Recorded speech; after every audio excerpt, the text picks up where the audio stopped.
जय श्री राधे। निरा में ज्योतिष के मंच पे आपका स्वागत है। आज हम ज्योतिष की एक ऐसे विचार, एक ऐसे थॉट को लेके आए हैं जिससे आप में से बहुत सारे लोग सहमत नहीं होंगे, लेकिन जब आप उसका तथ्यपूर्वक और जब अपनी कुंडली पे आप उसका एक अनुमान लगाएंगे देख के, तो आप फील करेंगे कि बहुत हद तक सटीक मिलेगा आपको। आज हम बात करेंगे गुरु और राहु के बारे में। राहु जो वर्तमान में जिसे कलयुग का राजा बोला गया, अभी हम बात करेंगे ऐसा क्यों।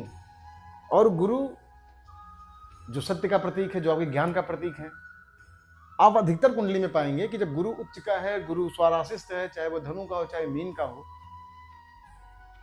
गुरु आपका बहुत अच्छा कुंडली में है तो आप बहुत परेशान पाएंगे अपने आप को। उसका कारण क्या है? वर्तमान समय में आप देख रहे हैं ना कि आपका ये समय क्या चल रहा है।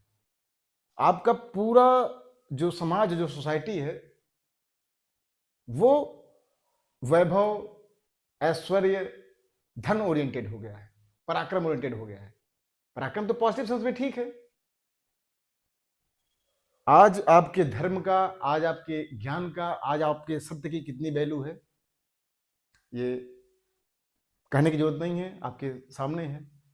तो गुरु उसी सत्य का प्रतीक है, उसी ज्ञान का प्रतीक है और उसी धर्म का प्रतीक है जिसकी आज अवनति हो रही है।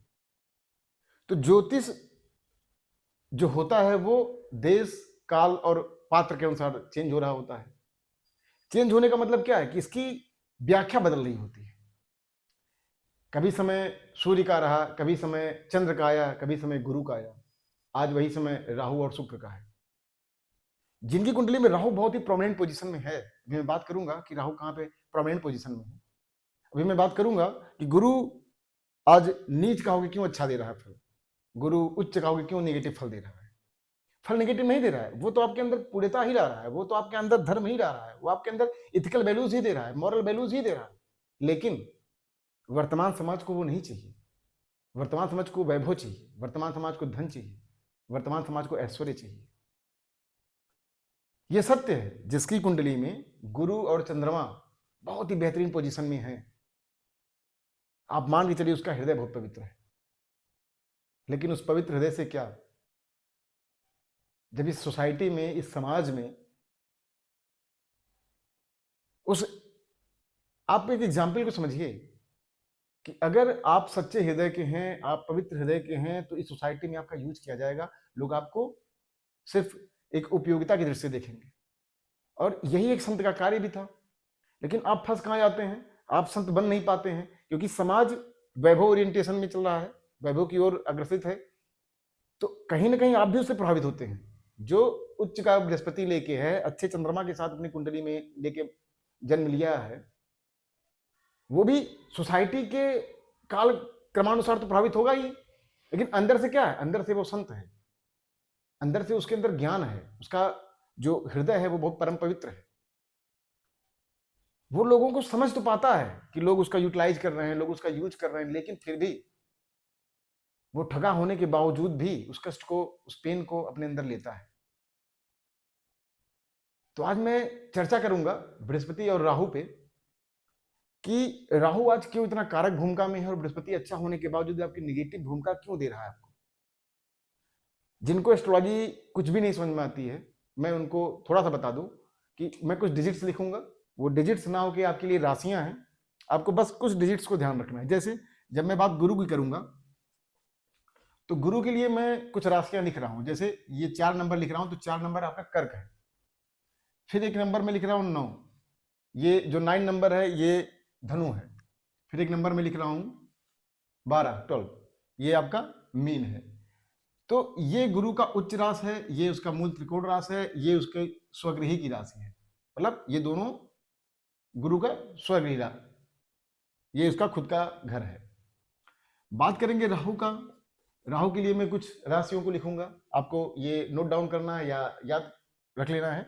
एक मैं 2 नंबर की राशि लिख रहा हूं, एक मैं 6 नंबर, एक मैं 3 नंबर, एक मैं 10 और एक मैं 11। अभी मैं चर्चा कर दे रहा हूं। 2 नंबर और 3 नंबर, इन दोनों में राहु को उच्च की तरह से ट्रीट किया जाता है कि राहु यहाँ पे उच्च है। 3 नंबर और 6 नंबर बुध की राशि है और ये दुस्वभाव राशि है, ड्यू नेचर की राशि है। और राहु यहाँ पे बहुत फेवरेबल पोजीशन में रहता है, क्योंकि राहु तो भ्रम क्रिएट करेगा। अब ड्यूल का मतलब क्या है कि ये दुस्वभाव राशि हो गई ना, मतलब वो उसके पास नेचर चेंज करने की प्रवृत्ति है, वो कितना अच्छा महसूस करेगा वहां पे। और बुद्ध की राशि, बुद्ध के साथ उसकी बहुत बढ़िया कंडीशन भी होता है, पात्रता उसके साथ बुद्ध की बैठती है। और 10 नंबर और 11 नंबर, 11 उसकी स्व राशि है, अपने घर को मानता है, कुंभ को। और 10 नंबर मकर, जो उसके परम मित्र शनि का है। मित्र का मतलब क्या है कि वो शनि का एक तरह से शिष्य है, मतलब शनि जो अपने कर्मों को किसी तरह से उसका फल देना होता है तो वो राहु के थ्रू देता है। तो मकर जो होता है वो राहु के लिए बहुत प्रोमिनेंट पोजीशन होती है, यहां पे वो शनि की तरह से कार्य करने लगता है। तो 2 नंबर 3 नंबर ये राहु का एक तरह से उच्च की राशि मानी गई है। 6 नंबर चूंकि बुध के लिए है और दुस्वभाव राशि है तो वहां पे बहुत कारक भूमिका बनता है। 10 और 11 में, 10 में बहुत ही वर्क ओरिएंटेशन के लिए और वर्काहोलिक बनने के लिए या पावर ओरिएंटेशन के लिए बहुत ही बेहतरीन पोजीशन है।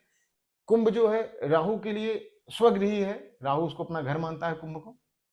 और यहीं लगे हाथ पे थोड़ा सा चर्चा कर लेंगे केतु की। केतु की चर्चा सिर्फ यहाँ पे इसलिए करना भी बनेगा क्योंकि अभी हम हो सकता है जब आगे बढ़ेंगे, क्योंकि हम प्रिपेयर तो है नहीं कि हम इस वीडियो में क्या बोलेंगे, कहां तक बोलेंगे। तो केतु की चर्चा बस थोड़ा सा कर दूं कि जब आएगी बात केतु की तो हो सकता है चर्चा करनी पड़ जाए। तो केतु के लिए मैं कुछ राशियां लिख दूंगा, एक 9 नंबर और एक आपका 8 नंबर। 9 नंबर गुरु की राशि है, तो चूंकि केतु धर्म का है, ध्वजा का प्रतीक है, केतु एक तरह से आपका अध्यात्म है, आपका रूट है, आपका जड़ है। तो 9 जो धनु है उसमें केतु बहुत ही कारक भूमिका माना जाता है, एक तरह से उसको उच्च राशि मानी गई है केतु की। 8 नंबर वृश्चिक है, जहां पे केतु स्वगृही है, कुजवत केतु मंगल की तरह से कार्य करता है। और अष्टम हाउस जो कारपुरुष कुंडली बनता है, जो आपके किसी भी चीज की खोज का है, आपके रूट्स का है, आपके रिसर्च का है, उसका कारक केतु बनता है। तो इसलिए अष्टम हाउस को केतु अपना घर मानता है। तो हमने यहाँ पे 3 प्लेनेट की चर्चा की, जिसमें से सबसे इंपॉर्टेंट गुरु और राहु है। केतु की सिर्फ चर्चा मैंने यहाँ पे इसलिए की है कि अगर मुझको कहीं नीड पड़ जाएगी तो आपको इतना रहे कि मैंने 2 राशियों की बात की है, एक धनु और एक वृश्चिक की।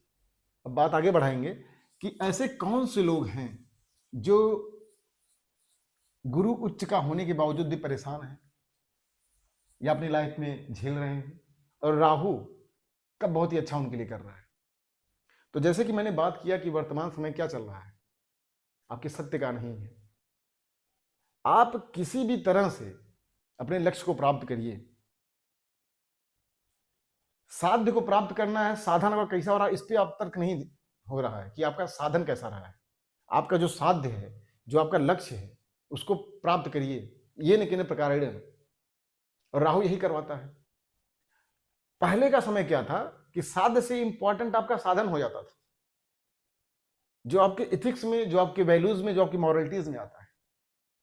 साध्य का इंपॉर्टेंस पहले नहीं रहता था, पहले आपका साधन इंपॉर्टेंट था कि आप किन साधनों को प्राप्त करके उस साध्य को प्राप्त किए। लेकिन आज इंपॉर्टेंट सिर्फ लक्ष्य रह गया है। लक्ष्य आप कैसे भी प्राप्त करें, किसी एग्जाम को कैसे भी उत्तीर्ण कर रहे हैं, आपका इंपॉर्टेंट परिणाम बन गया है। और आज का जो वर्तमान समय है, आपका परिणाम क्या है? आपका परिणाम वैभव है, आपका परिणाम धन है, आपका परिणाम पावर है। आप कितना पराक्रम, कितना पावरफुल बन रहे हैं लाइफ में, ये आपका आज का मॉडर्न इंडिया का लक्ष्य है। आप किसी भी पद को क्यों प्राप्त करना चाहते हैं? क्योंकि आपको इसी की नीड है, आपको सम्मान चाहिए। और पहले का सम्मान क्या था? जो आप देखिए, ऐसा नहीं है कि बहुत ही पास टाइम में कुछ चीजें चेंज थी, तब भी द्वितीय हाउस थे, तब भी धन की आवश्यकता थी, तब भी वैभव की आवश्यकता थी, तब भी संसाधनों की आवश्यकता थी। लेकिन उन संसाधनों के साथ साथ धर्म भी था।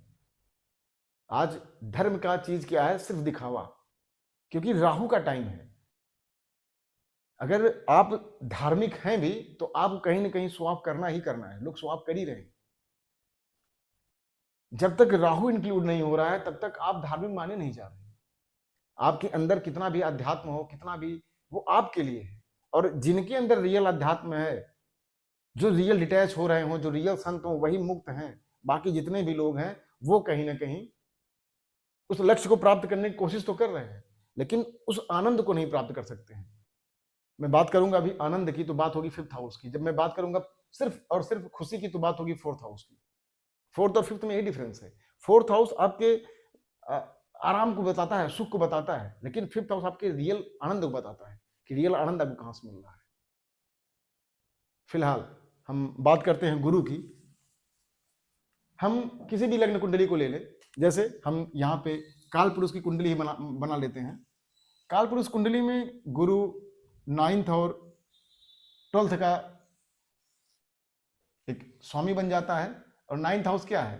9th हाउस आपके भाग्य का है, 12th हाउस आपके मोक्ष का है, आपके व्यय का है।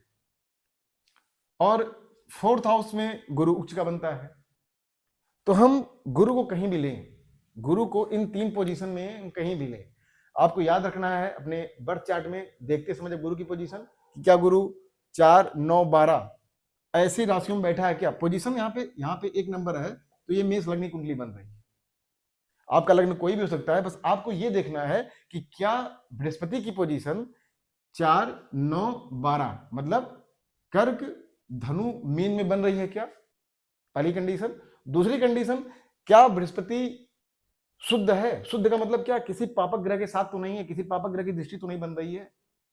अगर ऐसा है कि बृहस्पति आपका पूर्णतः जैसे प्योर फॉर्म में, मतलब गुरु यहाँ पे बैठ गया और गुरु के साथ कोई युति नहीं है, किसी भी पापक ग्रह का संपर्क नहीं है, कहीं से भी राहु या शनि की दृष्टि नहीं बन पा रही है, तो इसका मतलब क्या है कि आपका ज्ञान परम पवित्र है, आप सत्य के लिए हैं, आप धर्म के लिए हैं। तो ये अब मान के चलिए कि आप परेशान रहेंगे, आपकी इथिकल वैल्यूज ही आपकी कमजोरी बन जाएगी, क्योंकि आप अपने पास से तो कमी करेंगे नहीं, गलती तो करेंगे नहीं, सोसाइटी को अच्छा करने के लिए कोशिश करेंगे और वहीं पे आप यूज्ड हो जाएंगे, वहीं पे आपकी उपयोगिता एक तरह से लोगों के लिए हो जाएगी, लोग आपको यूज करेंगे। आप किसी भी लग्न के जातक हों, बस आपको अभी क्या देखना है कि गुरु कहीं कर्क में, धनु में या मीन में बैठा हुआ है। और दूसरा पोजीशन क्या देखना है कि गुरु पे कहीं से किसी पापक ग्रह की दृष्टि तो नहीं पड़ रही है, या पापक ग्रह के साथ तो नहीं बैठा हुआ है। और पापक ग्रह पे मेनली 2 को ही हम ले रहे हैं, एक राहु को और एक शनि को। तो अगर कहीं से उनका संबंध गुरु से बन जाए तो थोड़ा सा गुरु नेगेटिव हो गया, तब वो चीज नहीं होगी जो मैं आपको बताने वाला हूं, जो एक मैंने रिसर्च किया उसकी बात तब नहीं हो पाएगी। गुरु यहाँ पे आपका एकदम शुद्ध होना चाहिए। शुद्ध का मतलब एकदम पवित्र होना चाहिए। गुरु पे किसी भी पापक ग्रह का किसी भी तरह से कोई संबंध नहीं आना चाहिए। और गुरु या तो उच्च का हो, या तो मीन का हो, या धनु का हो। और तीसरी पोजीशन क्या हमको देखनी है? तीसरी चीज क्या देखनी है? गुरु की स्थिति देखनी है कि गुरु कहीं से इन चारों पोजीशन में, केंद्र में, इन चारों पोजीशन को केंद्र का हाउस बोला जाएगा। और ये 2 पोजीशन त्रिकोण 5th और 9th इन घरों में बैठा हुआ मिल जाए। मैंने अभी आपको क्या बताया कि गुरु आपका कर्क का हो, धनु का हो या मीन का हो, और गुरु की पोजीशन केंद्र पोजीशन बन जाए या 5th या 9th में बन जाए। और उसके बाद गुरु का संबंध किसी भी तरह से पापक ग्रहों से ना बने, ना तो वो शनि या राहु के साथ बैठा हुआ हो या शनि या राहु के साथ दृश्य संबंध में हो। अब इतनी कंडीशन अगर बन गई तो ये मान के चलिए कि आपका गुरु बहुत अच्छी कंडीशन में है। तो अब गुरु आपका अच्छा हो गया, मतलब आपको धर्म के प्रति प्रेरित करेगा, आपके अंदर इथिकल वैल्यूज रहेंगे, आपके अंदर ज्ञान रहेगा, और वो ज्ञान एकदम धर्म के लिए होगा, आप किसी का नुकसान नहीं करेंगे। अब फंसती बात कहां पे है? बस यही देखने वाली बात है, बात फंस कहां रही है। जैसे ज्योतिष क्या है कि देश, काल और पात्र के अनुसार उसकी व्याख्या बदल रही है। सूत्र तो वही है, गुरु का कारकत्व तो वही है, गुरु धर्म, गुरु ज्ञान, गुरु का कारकत्व तो वही है, राहु का कारकत्व तो वही है, लेकिन जैसे समय बदलेगा, जैसे परिस्थितियां बदलेंगी, उसी अनुसार हमारे ग्रहों का रूप बदल रहा है। जब आप युद्ध में होते हैं तो वहां पे मंगल की उपयोगिता हो जाएगी, क्योंकि पराक्रम दिखाना है। जहां पे आपको कूटनीति करना है, कहीं पे कॉन्स्पिरेसी का काम करना है, कहीं से दुविधा उत्पन्न करवानी है, भ्रम देना है, कहीं से इल्यूजन क्रिएट करवाना है, तो वहां पे राहु की उपयोगिता बढ़ जाएगी। जहां पे बात वैभव की करनी होगी, जहां पे बात लग्जरी करनी होगी, जहां बात ऐश्वर्य करनी होगी, वहां पे सुख की उपयोगिता बढ़ जाएगी। तो जो मॉडर्न इरा है, जो वर्तमान इरा में, क्यों बार बार वर्तमान समय की बात कर रहा हूँ? क्योंकि वर्तमान समय में उपयोगिता किस चीज की? आपके पास वैभव नहीं, आपके पास लग्जरी नहीं, आपका शुक्र अच्छा नहीं, आपका राहु अच्छा नहीं है, तो आपकी ख्याति नहीं है। हाँ, आप आत्मसंतोषी हो सकते हैं, लेकिन आप ठगे जाएंगे समाज के द्वारा, क्योंकि ये समाज उन्हीं का है, वर्तमान समय उन्हीं का है। तो जब वर्तमान परिदृश्य में गुरु आपकी बहुत अच्छी पोजीशन में हो जाएगा, तो आप सत्य के लिए रहेंगे। और सत्य चाहिए किसको?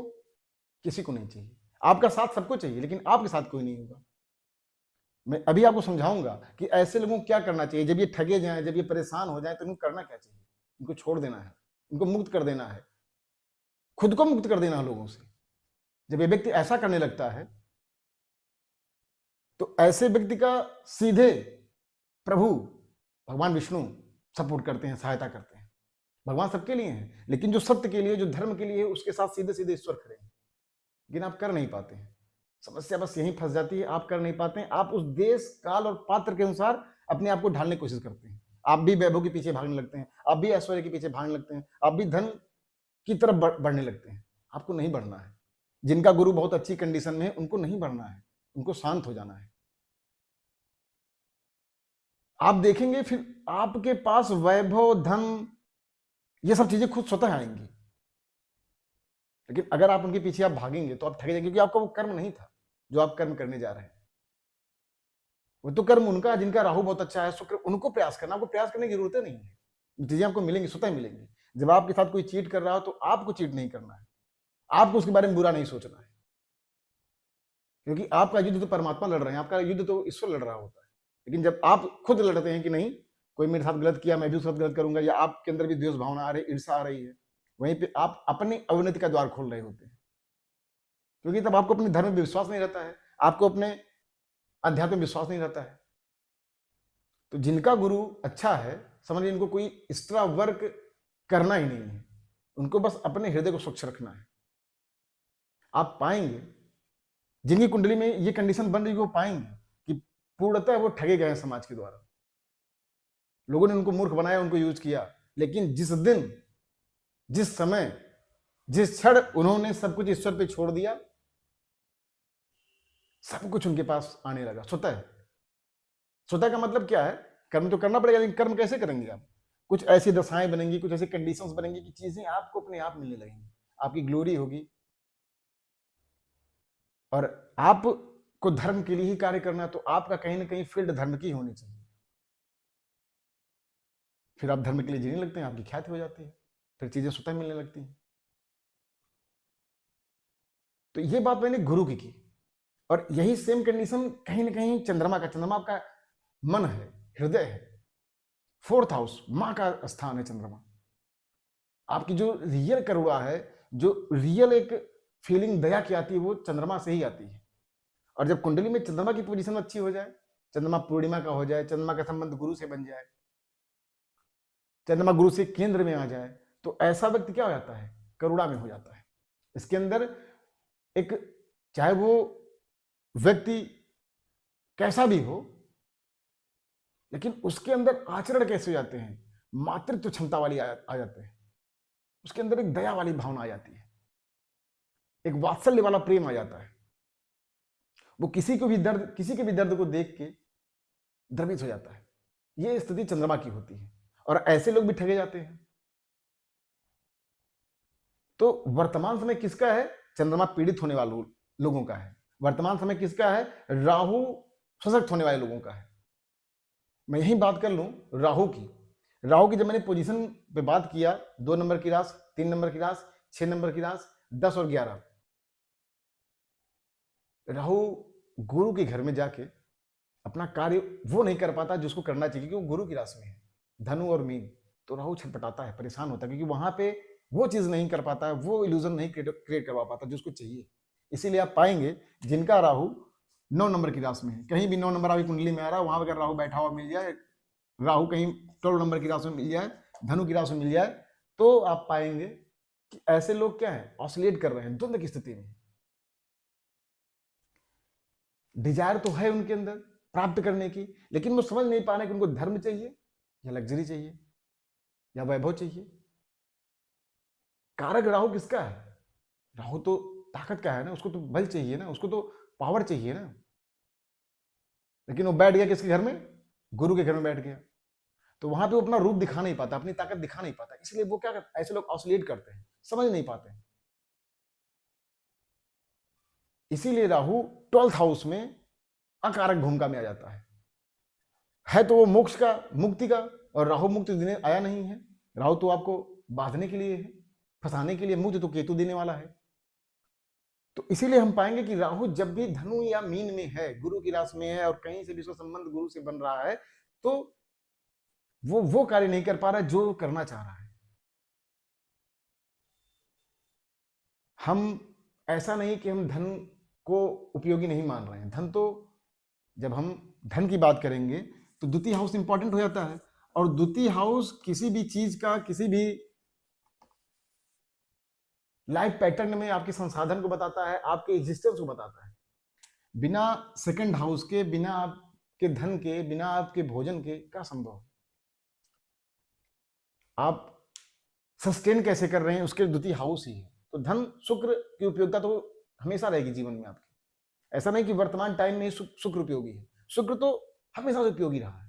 तो शुक्र की बात तो होगी, लेकिन धर्मानुकाल शुक्र हो, धर्म के अनुसार शुक्र हो, तब रियल आनंद मिलता है। और जो वर्तमान समय चल रहा है वो सिर्फ साध्य की बात हो रही है, साधन की बात नहीं है। साधन कैसे भी है, अनलॉफुल एक्टिविटीज करिए, लेकिन साध्य को प्राप्त कर लीजिए, आपका यश है। तो ये जो वर्तमान समय है, ये राहु का है। हमने जन्म कुंडली में गुरु की बात की कि गुरु जब भी कर्क का हो गया, धनु का हो गया, मीन का हो गया, तो ऐसे लोग परेशान सिर्फ और सिर्फ अपने इथिकल वैल्यूज के कारण से हैं। लेकिन अब वही गुरु नीच का हो जाए तो अब क्या होगा? मान लीजिए मेष लग्नी कुंडली लेते हैं, मेष लग्नी कुंडली में यहाँ पे 10th हाउस आएगा, यहाँ पे आपका गुरु मिल जाए। अब गुरु यहाँ पे नीच का हो गया, कार्य क्षेत्र में गुरु हो गया, तो अब क्या होगा आपके साथ? अब सिंपल से कॉन्सेप्ट है, गुरु तो ज्ञान का प्रतीक है, लेकिन अब यहाँ पे नीच का हो गया। अब नीच का मतलब क्या हो गया कि ज्ञान, गुरु तो ज्ञान देगा, ज्ञान रहेगा आपके पास, लेकिन अब यहाँ पे आप अपने ज्ञान को एक तरह से किसी भी रूप में लगा सकते हैं। मतलब जहां आपको लगेगा कि हमको किससे कैसे बात करनी है, किस परिस्थिति में क्या बोलना है, क्योंकि यहाँ पे गुरु सेकंड हाउस को भी प्रभावित कर रहा है पंचम दृष्टि से, और अपने जो आपके बॉस हैं उनसे कैसे संबंध रखना है, ये सब गुरु आपको समझा देगा। लेकिन अगर गुरु यहाँ पे उच्च का रहता तो क्या करता? आप अपने इथिक्स पे, आप अपने वैल्यूज को इतना महत्व देते कि आप अपने कार्य क्षेत्र में अपने वैल्यूज को अपर कर लेते, ऊपर कर लेते, और तब वहां पे द्वंद्व की स्थिति बन जाती। लेकिन जब आप अपने वैल्यूज को नीचे करते हैं, सिर्फ अपने कार्य को प्रमुखता देते हैं, तो आप आगे निकल जाते हैं। फंसता वही है जो द्वंद्व की स्थिति में रहता है। आप पाएंगे हर वो व्यक्ति आज आपको आगे दिख रहा होगा जिसके अंदर गिल्ट नहीं है। आप चीट कर रहे हैं, गिल्ट नहीं है, आप आगे हैं। आप नशा कर रहे हैं, आपको गिल्ट नहीं है, आपको कोई रोग नहीं हो रहा है।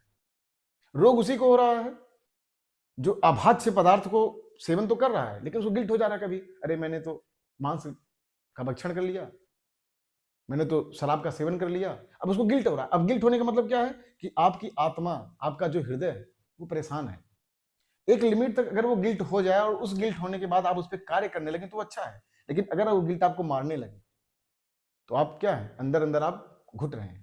तो आप देखेंगे जिनका राहु बहुत अच्छे कंडीशन में है उनको गिल्ट नहीं हो रहा है, वो चीट भी कर रहे हैं और खुश भी हैं, क्योंकि उनको गिल्ट नहीं है। पूरा खेल, पूरा जो सामंजस्य जीवन का है वो गिल्ट पे ही है। मूलाधार चक्र जो आपके पूरे कुंडली जागृत का स्टार्टिंग पॉइंट है, मूलाधार चक्र, आप गिल्ट पे वहीं आके गिर जाते हैं, खत्म हो जाते हैं। और जो गिल्ट नहीं कर रहा वो ऊपर बढ़ रहा है, ऊपर उठ रहा है। और अध्यात्म या जो बृहस्पति कंडीशन है वो रियल वैल्यूज में क्या करता है कि उस गिल्ट से आपको ऊपर उठा के परमात्मा से आपको स्वतः जानने की प्रेरणा देता है, उस ज्ञान को देता है। और राहु क्या करता है, उसी गिल्ट को खत्म कर देता है, तो आपको आवश्यकता ही नहीं पड़ती है ज्ञान की। और कलयुग में तो किसी ने किसी प्रकार से आपको इस तरह का लक्ष्य प्राप्त करना है। इसीलिए आप पाएंगे, मैं एक बहुत बेहतरीन सूत्र आपको दे रहा हूं। अगर राहु किसी का 7th में आ गया, राहु किसी का एकादश में आ गया, राहु किसी का 3rd में आ गया, राहु किसी का 6th में आ गया, सारे पे चर्चा कर दे रहा हूं। सबसे इंपॉर्टेंट प्लेसमेंट में राहु 7th का ले रहा हूं। देखिए, अभी मैं ऐसे नहीं कह सकता हूं कि मेरे पास दसों हजार कुंडलियां आ चुकी हैं, मेरे पास इतने डाटा हैं, लेकिन इतना तो है कि लगभग मैंने 2000 से ऊपर की प्लस कुंडलियां मैं देख चुका हूं। और तब मैं इस स्थिति में आया हूं कि जिसका गुरु बहुत अच्छा है, पूरी तरह से पवित्र है, कहीं से पापक ग्रहों के संबंध में नहीं है, वो लोग झेल रहे हैं अपनी लाइफ में, अपनी वैल्यूज के चक्कर में झेल रहे हैं। उनको बार बार चीट किया गया लाइफ में। हाँ, लेकिन एक टाइम ऐसा आएगा जब वो सत्य को पहचान जाते हैं, उसके बाद उनकी ग्लोरी होनी है खड़ी उनके साथ में, ज्योतिष खड़ी उनके साथ में। लेकिन हाँ, स्टार्टिंग पॉइंट में आप झेलेंगे, तब तक झेलेंगे जब तक आप समाज को समझ नहीं पा रहे। आप बहुत द्रवित होंगे, बहुत करुणा में रहेंगे, बहुत रुदन करेंगे, क्योंकि आपका गुरु बहुत अच्छा है। लेकिन एक टाइम ऐसा आएगा जब आप सत्य को पहचान जाएंगे, सोसाइटी को समझ जाएंगे, आप अपने परिवार को समझ जाएंगे कि आपका कोई नहीं है, और वो कंडीशन सिर्फ गुरु के अच्छे होने की वजह से हो रहा है।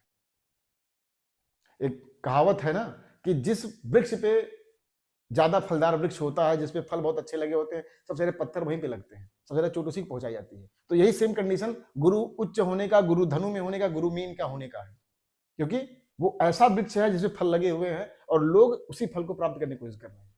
लोग आपके विचार को लेंगे, आपके थॉट को लेंगे, आपसे सीखेंगे, आपसे समझेंगे, आपकी भावना से अपने आप को हिम्मत और ताकत प्राप्त करेंगे। लेकिन आप सिर्फ यूज हो रहे हैं, आपका ये मान के चलिए कि कोई नहीं है, और यही सत्य है। तो यहां बात करते हैं राहु की। जब राहु सेवंथ में आएगा, अब किसी की कुंडली में हो, जिनकी कुंडली में होगा, या आपका कोई अपना हो जिसकी कुंडली में सेवंथ में, मैं ये नहीं कह रहा हूं कि आप डर जाएं, सचेत होने की बात है। आप समझिए कि ये उसका कैरेक्टरिस्टिक, वो ऐसा करेगा ही करेगा, उसके अंदर एक रिलेशनशिप में चीट करेगा करेगा। ऐसे लोगों के मल्टीपल अफेयर होने ही होने, मल्टीपल रिलेशन होने ही होने, जिनका राहु सेवंत में है। और कहीं ये राहु उच्च का हो जाए, 3 नंबर की राशि में आ जाए, 2 नंबर की राशि में आ जाए, 11 नंबर की राशि में आ जाए, 10 नंबर की राशि में आ जाए, 6 नंबर की राशि में आ जाए, अब ऐसा व्यक्ति ये समझ ले कि वो मल्टीपल अफेयर्स में नहीं गया हो, मल्टीपल उसकी रिलेशन नहीं रहा हो, संभव ही नहीं। 100% क्लियर। सिर्फ सिर्फ चाहे गुरु भी कहीं से राहु को कंट्रोल करने की कोशिश करे, लेकिन ये एकदम यथार्थ सत्य है कि अगर राहु सेवंत में बैठा हुआ है और कहीं से भी वो उच्च स्थिति को प्राप्त कर ले, 3 नंबर की राशि में आ जाए, 2 नंबर की राशि में आ जाए, या मकर या कुंभ का हो जाए, कन्या का हो जाए, तो आप ये जान लीजिए कि ऐसे व्यक्ति का मल्टीपल अफेयर होना होना है। ऐसे व्यक्ति चीट भी करते हैं और उसका गिल्ट भी उनको नहीं होता है, और इसीलिए वो लाइफ में खुश रहते हैं। लेकिन एक कॉन्सेप्ट तो ये भी है ना कि कर्मा क्या होता है। कर्मा वो बीज है जो हम बोते हैं और फिर उसी का फसल हम काटते हैं।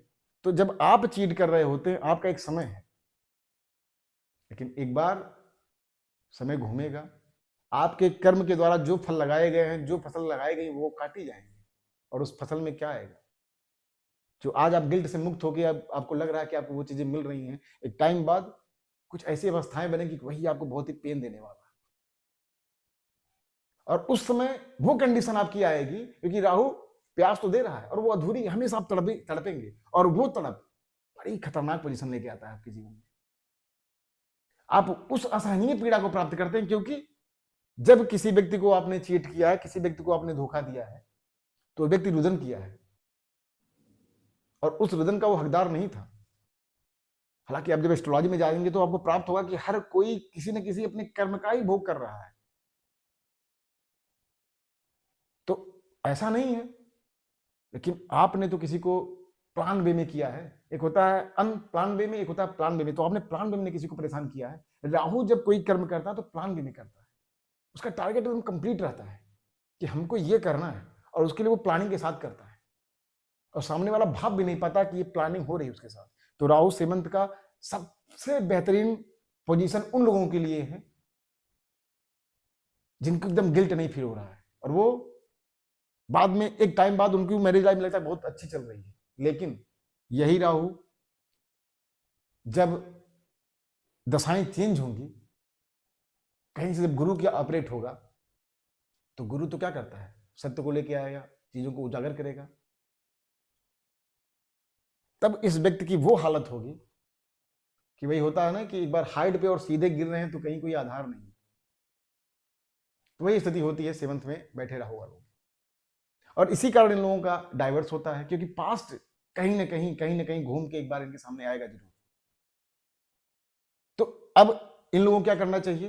इन लोगों को पूरी कोशिश करनी चाहिए कि अगर आप रिलेशनशिप में हैं तो क्लियर बोल देना चाहिए क्लियर कर देना चाहिए कि भाई ये चीज है, ये मेरी करेक्टरिस्टिक है, ये मेरी लिमिटेशंस है, एकदम क्लियर बता देना चाहिए।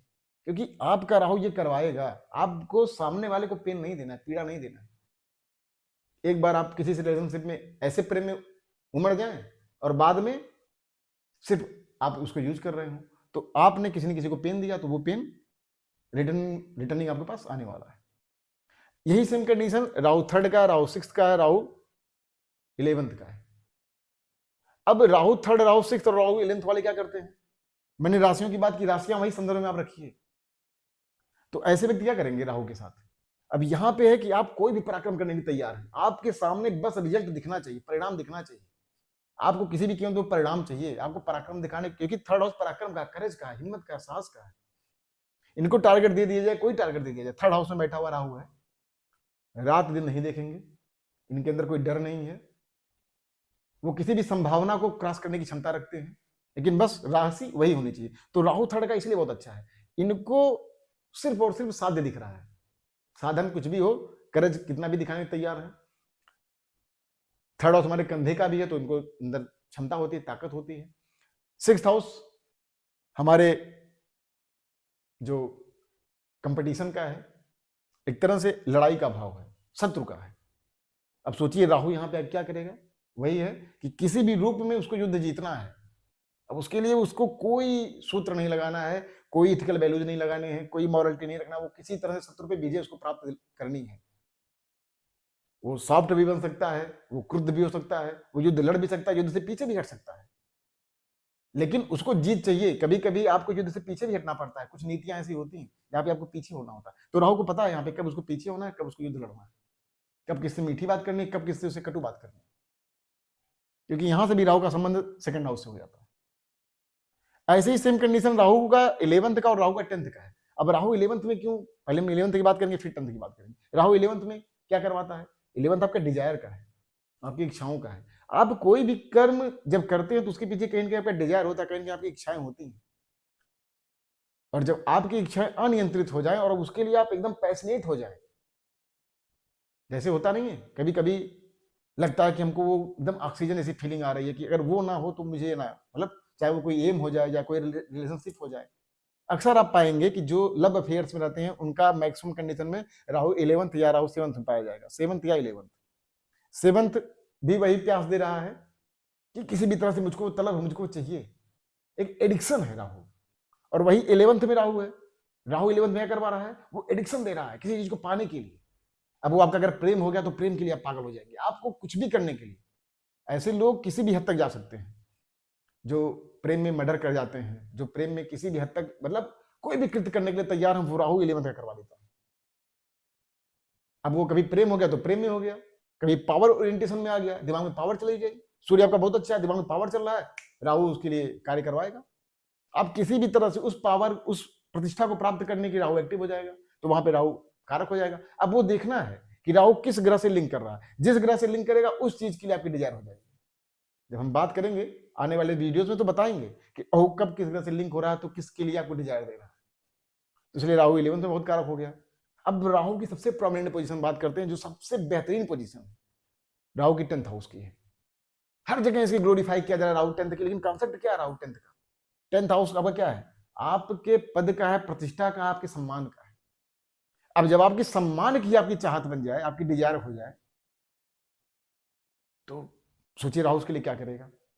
आपके लिए सम्मान, आपके लिए पद, आपकी प्रतिष्ठा, आपके लिए सब कुछ हो जाती है,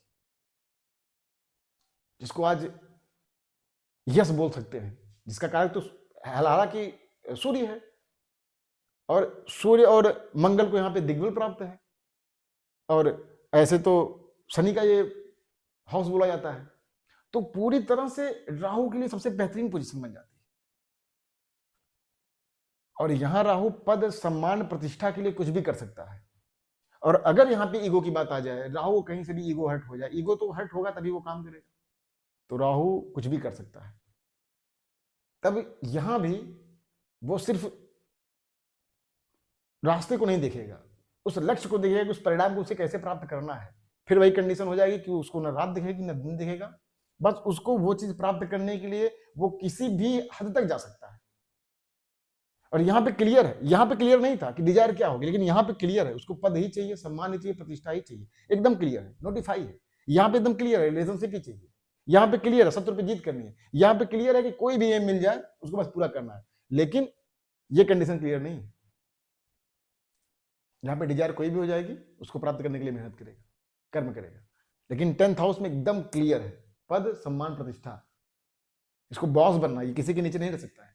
10th हाउस के राहु में एक क्वालिटी हो गई कि उसको बॉस बनना है, नेतृत्व करना है, नेता बनना है, किसी के अंदर नहीं रह सकता है। और शायद यही कारण हो जाता है कि जब ये लोग अपने वर्क पे जल्दी शुरुआत नहीं कर पाते, किसी के अंदर काम कर नहीं पाएंगे। इसलिए अक्सर आप पाएंगे जिनका राहु 10th हाउस या 10th लॉर्ड से संबंध बना लेता है, वो लोग पॉलिटिक्स में चले जाते हैं या एडमिनिस्ट्रेशन में बड़े पोस्टों पे जाते हैं, क्योंकि राहु वही जिद दे रहा है, वही जुनून दे रहा है। और एक बात जान लीजिए, आपका जुनून का कारक राहु ही है, राहु ही है जो आपको जुनून दे रहा है। इसलिए आपकी कुंडली इस कलयुग के लिए कितनी पावरफुल है, वो अकेला प्लैनेट राहु डिफाइन कर देता है। अगर राहु आपकी कुंडली में बहुत पावरफुल है, एक बहुत ही प्रोमिनेंट पोजीशन में है, तो आपके अंदर कोई जुनून, जो एक जिद दे रहा है, वो राहु दे रहा है, वो एक प्यास दे रहा है। आप अगर तृप्त हो जाए तो शायद कोई कार्य ना करें, किसी भी चीज से आप तृप्त हो जाए। तृप्ति तो ऐसे ईश्वर से ही मिलने वाली, अध्यात्म से मिलने वाली, लेकिन अगर आपका डिजायर इस भौतिक युग में किसी चीज की प्राप्ति के लिए प्यास हो जाए, तो आप तब तक कोशिश करेंगे जब तक कोई मिलेगा नहीं। हालांकि अलग बात है कि एक टाइम बाद वो मिथ्या लगती है, लेकिन फिर डिजायर आपकी दूसरी बदल जाती है। तो हमने आज की इस चर्चा में ये बात किया, हमने कहीं से भी इस चर्चा में ना धन को कम ग्लोरीफाई किया है, ना हमने वैभव कम ग्लोरीफाई किया है, क्योंकि सेकंड हाउस की उपयोगिता है। सेकंड हाउस आपका सस्टेन है कि आप सस्टेन कैसे करते हैं, आपका संसाधन क्या होगा, आपका धन कैसा होगा, आपका कुटुंब कैसा होगा, आपकी वाणी कैसी होगी। तो जितने भी 12th हाउस सब उपयोगी हैं, लेकिन मेरी चर्चा थी, मेरा जो एक रिसर्च था कि गुरु अच्छा होने के बावजूद भी लोग क्यों परेशान हैं। गुरु तो सबसे अच्छा प्लेनेट है, तो यहां बस देश, काल और पात्र के अनुसार ज्योतिष वही है, ग्रह वही है, कारकत्व तो वही है, लेकिन जब परिस्थिति चेंज हो रही है, समय बदल रहा है, पात्र बदल रहा है, तो उसी ग्रह का वैल्यू एक समय के साथ घट रहा और बढ़ रहा है। अब जो रियल अध्यात्म को अपने अंदर फील कर ले, तो क्या इस समय में ऐसे कितने लोग होंगे जो रियल अध्यात्म को फील कर पाएंगे? नहीं कर पा रहे हैं, क्योंकि कहीं ना कहीं उस भौतिक जीवन से वो भी तो ग्रसित हैं, कहीं ना कहीं वो टच में तो है समाज के। तो जिनका गुरु अच्छा है, जिनका गुरु पूर्णतः पाप रहित है, किसी भी पापक ग्रह संबंध में नहीं है, ऐसे लोगों के लिए एक सुझाव है कि आपको पूरी तरह से ईश्वर पे चीजों को छोड़ देना चाहिए, अपना कर्म करिए। कोई आपके साथ धोखा करे, कोई आपके साथ चीटिंग करे, कोई आपके साथ गलत व्यवहार करे, आपको युद्ध नहीं करना, आपको लड़ाई नहीं करनी, आपको छोड़ देना है। यकीन मानिए, आपका युद्ध परमात्मा लड़ रहे होते हैं, आपका भगवान विष्णु आपके लिए लड़ रहे होते हैं। और जिनके लिए, अब सोचिए, राहु शुक्र वालों के लिए कर्म करना है, आपको तो कर्म नहीं करना एक्स्ट्रा, वो चीजें आपको मिलनी है, वो डिस्टाइन है। आपको प्रतिष्ठा मिलनी है, आपको यश मिलना है, वो डिस्टाइन है। बस आपको धर्म के लिए जीना है। राहु के लिए तो, राहु वालों को तो अटेंड करना है। 3rd 6th 11th वालों से पूछिए ना कितना मेहनत कर रहे हैं अपनी लाइफ में, डिजायर है, पूरा है, प्रयास कर रहे हैं, लड़ रहे हैं, झगड़ रहे हैं, दिन रात मेहनत कर रहे हैं। जिसकी भी कुंडली में 3rd 6th 11th में राहु होगा, उनसे पूछिए कि वो कैसे मेहनत कर रहे हैं। लेकिन जिनका गुरु अच्छा हो, स्वतः मिल जाएगा। बस आप धर्म पे तो चलिए तो सही, यकीन मानिए, आप धार्मिक बनिए तो सही, अंदर से उस धर्म को फील तो करिए। लेकिन आप तुलना करने लगते हैं, लोगों से तुलना चलने के लिए, उसके पास तो वैभव है, मेरे पास नहीं भाई, आप गलत ट्रैक पे हैं। आप जो धर्म, जो ज्ञान ईश्वर ने आपको दे दिया है, आप उसको अपने अंदर उतार नहीं पा रहे। आप उतारिए तो सही, फिर देखिए गुरु का कमाल। यही सेम कंडीशन केतु की होती है।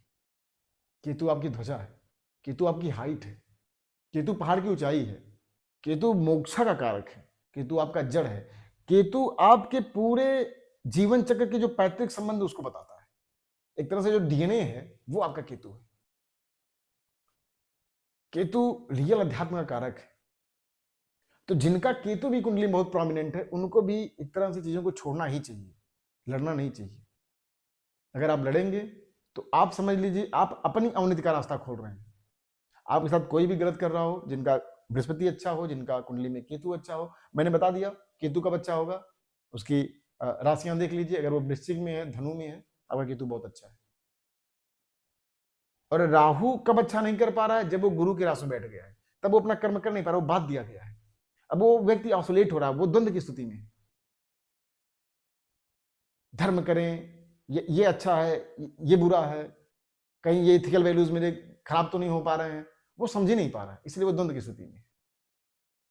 फिलहाल ये चर्चा करनी मुझे आवश्यकता सिर्फ इसलिए हुई क्योंकि मैं आजकल जिन कुंडलियों को देख रहा हूं, उन कुंडलियों में पा रहा हूं कि गुरु एक बेहतरीन कंडीशन में है, बेहतरीन एक बहुत ही अच्छी कंडीशन में है, लेकिन वो लोग अपनी लाइफ में झेल रहे हैं। उनकी क्वेश्चन मेरे पास ऐसे आ रहे हैं जो मुझको फील हो रहा है कि एक सांत्वना देनी चाहिए, उनको रास्ता दिखाना चाहिए, वो समझ पाए कि गुरु को कैसे उपयोगी बना सकते हैं, कैसे वो धर्म के रास्ते पे चल के अपने जीवन को सुगम बना सकते हैं। हालांकि एवरीथिंग डेस्टाइन है, सब कुछ डेस्टिनी है, मैं इसको एक्सेप्ट करता हूँ, एकदम मानता हूँ इस चीज को। और मेरी एक थॉट, मैंने एक थॉट है, एक विचार है कि कुछ डिले नहीं है, या तो वो डेस्टिनी में आपके है तो है, या तो नहीं है। मतलब या तो वो डिनाइल होगी लेकिन डिले नहीं होगी, होगी जो अपने समय पे होगी। आपकी जब दशा आएगी वो चीजें होंगी, बस आपको लगता है कि वो डिले है, क्योंकि आपको आवश्यकता होती है इस मोमेंट पे कि ये अब हो जाए, अब ये कार्य मेरा संपन्न हो जाए, लेकिन नहीं, आपके अनुसार कार्य नहीं होगा। कार्य तभी होगा जब ग्रहों की दशाएं आएंगी, जब उसके अनुरूप आपके अवस्थाएं बन जाएंगी, तब वो चीजें होंगी। तो आपको लगता है डिले होगा, डिले क्योंकि आपके अनुसार वो चीज अब होनी चाहिए, वो हुआ नहीं। अब रात्रि का समय है, कोई कितना भी कोशिश कर ले कि सूर्य निकल जाए, क्योंकि मुझे सूर्य की आवश्यकता है, मुझे दिन की आवश्यकता है, नहीं निकलेगा ना, वो तो निकलेगा अपने समय पे। तो सेम यही कहानी है, डिले जैसा कुछ नहीं होता है, डिले हमको लग रहा होता है क्योंकि हमको उस समय उसकी आवश्यकता होती है। डिनायल है, कोई चीज होगी या नहीं होगी ये निश्चित है। ये जन्मकुंडली से आप देख सकते हैं कि आपका एडमिनिस्ट्रेशन में सिलेक्शन होगा कि नहीं होगा, डिले वाला कॉन्सेप्ट नहीं है, होगा या नहीं होगा ज्योतिष पे बात करता है। जो बात डिले पे कर रहा है वो आपको बस भ्रमित कर रहा है, डिले कॉन्सेप्ट नहीं है। डिले बस आपको फीलिंग है, एक कॉन्सेप्ट है कि ये चीज डिले हो गया। आपकी 35 में मैरिज हो रही है, 40s में मैरिज हो रही है, भाई होनी होगी तो होगी, नहीं तो आप कितना भी प्रयास कर ले नहीं होगी। आपको गवर्नमेंट जॉब पानी है एज अगर 40 तक का, तो होनी है, तो ऐसा नहीं है कि 40 के बाद वो तो उसका लिमिट खत्म हो गया, टाइम खत्म हो गया, लेकिन अगर होनी है तो होगी। अब डिले कॉन्सेप्ट ही खत्म हो जाता है वहां पे। दशाएं चल गई 21 में, तो 21 में बहुत लोग टॉप कर जाएंगे यूपीएससी, बहुत लोग 32 लास्ट अटेम्प्ट निकाल रहे हैं, लेकिन वहां पे कॉन्सेप्ट है अगर है और टाइमली वो दशा मिल गई तो चीजें होनी है, निश्चित रूप से होनी है। तो मैंने इस वीडियो के माध्यम से सीधे से आपको ये समझाने की कोशिश किया है, बहुत ही सिंपल लैंग्वेज में। मेरी कोशिश यही रही है कि मैं बता सकूं उन लोगों को जो इस भ्रम में है कि गुरु उनका अच्छा होने के बावजूद भी वो परिणाम क्यों नहीं दे रहा है। सिंपल सी बात है, आप धर्म को नहीं समझ पा रहे। जिस दिन अपने अंदर उस वैल्यूज को, उस धर्म को जी लेंगे, लोगों को छोड़ने लगेंगे, आपसे बेहतरीन आनंद को कोई प्राप्त ही नहीं कर सकता है। आप समझिए सीधे आपके ऊपर ईश्वरीय कृपा है, लेकिन आप उस ईश्वरीय कृपा को फील नहीं कर पा रहे, समझ नहीं पा रहे। तो खूब प्रसन्न रहिए, खूब मस्त रहिए। थोड़ी आजकल व्यस्तता चल रही थी, कहीं ना कहीं उलझा हुआ हूँ ज्योतिष को ही लेके, कहीं ना कहीं समझने की कोशिश कर रहा हूँ। तो जैसे जैसे चीज़ें क्लियर होती हैं, जैसे मुझे कुछ समझ में आता है, मैं आपके सामने अपने विचारों को लेके आता हूँ। खूब प्रसन्न रहें, खूब आनंदित रहें, मेरा में ज्योतिष बने रहें। बहुत बहुत धन्यवाद। जय श्री राधे।